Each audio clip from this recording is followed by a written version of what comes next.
I'm John, one of her sons. My mom referred to me as John Michael, her favorite son. On behalf of my brothers and sister and our spouses and our children, I want to extend a deep gratitude to Your Excellencies Bishop Gorman, Bishop Getter, Brother Jim O'Brien, Reverend Fathers. We can't thank you enough for the friendship you've shown to my family, particularly to my mother and father, for these many years. Ave Maria, what a beautiful name for a beautiful lady. We all try to make a difference in the world. We all try to be a light for others, a force for good. Mom was one of those special people who was a difference maker, who was a light, who was a force for good. She taught us to challenge the status quo and to think outside the box long before that phrase came to be. Whether it was helping us with a giant poster board for a science project, or making a mass card with her beautiful penmanship, or bringing a sick relative huge balloons and a teddy bear, Mom was larger than life.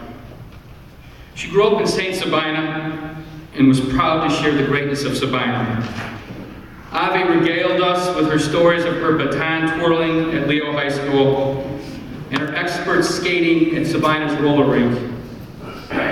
Mom lost her father, Christopher, when she was only 16 years old, and her mother, Aggie, raised her and her brother, Hugh.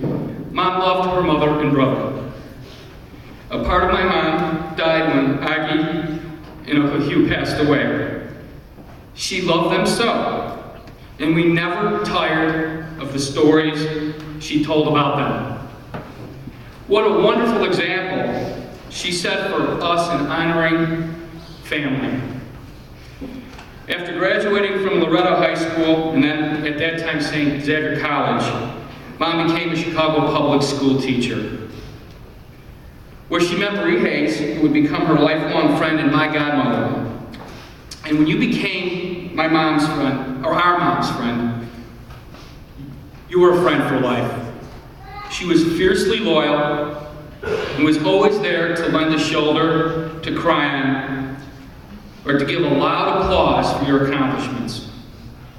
Marty Oz, who has known my mom for 30 years and was a confidant, posted a tribute to her online yesterday, which beautifully captured Mom's essence when he said that when Ave talked to you, it was as if you were the most important person in the world.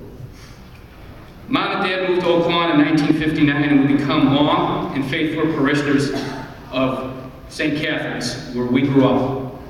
She loved St. Catherine's.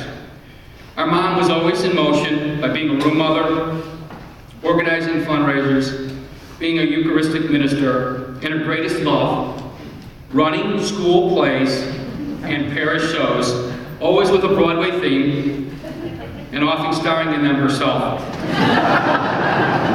She was simply masterful, and you could not take your eyes off her when she was on stage.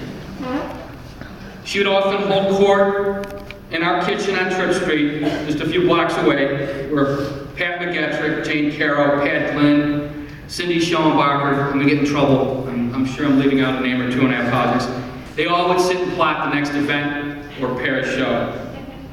Ed Reed, who went to St. Catherine's, told me a story years ago that still makes me laugh.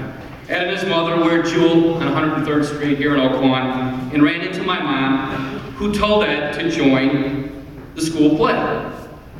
Ed recounts how he told my mom he couldn't act or sing, but that he'd give it a try.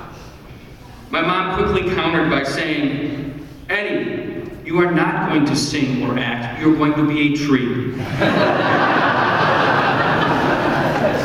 As for the adults, I don't know how my mom convinced the likes of Ed McGann, Ed Rose, and Frank Kaufman to wear dresses and put on wigs as part of parish anniversary shows.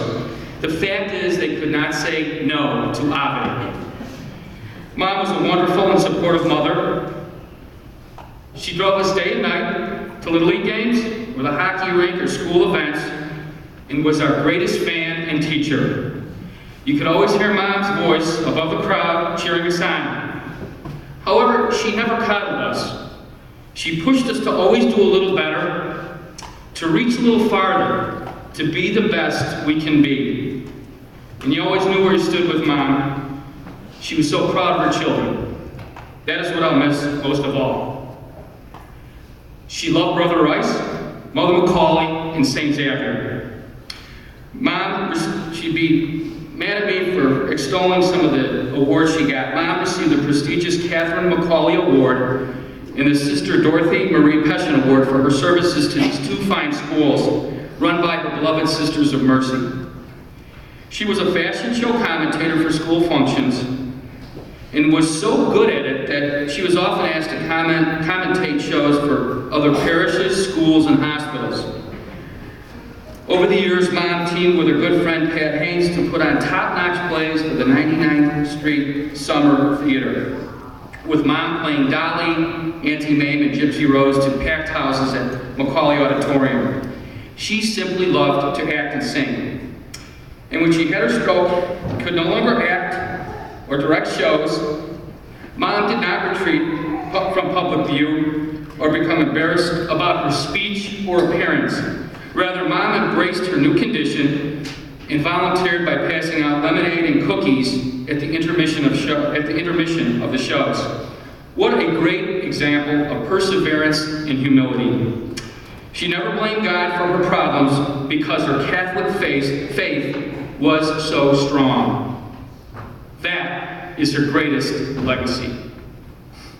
Mom also loved Notre Dame. Her tailgaters and trays of Popeye's chicken were legendary around campus. The love of her life was Dad. She was his great partner for 57 years.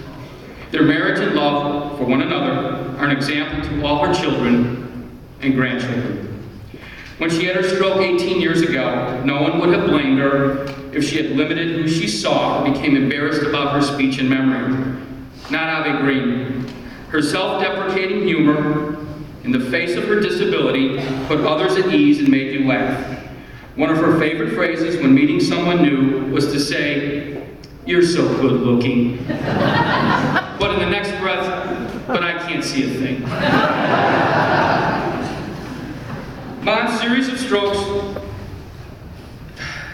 may have made it more difficult for her to speak or understand, but it did not rob her of her sense of humor or her spunk or her faith in Jesus.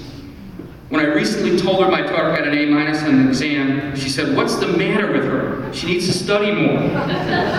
Her favorite words were moxie and stick-to-itiveness. I don't think there's a word called stick-to-itiveness. But these words were symbolic of my mom's strong personality and passion for life, which she instilled in all of us. She wore many hats: wife, mother, aunt, actress, director, and friend. However, she would have given up all those titles and accolades for one title: grandmother. She loved her 18 grandkids and was enthralled with their stories and successes. We are so grateful that God allowed her to enrich their lives before calling her home to heaven. Heaven has a little more energy, a little more spunk with Ave Maria. Love you, Mom.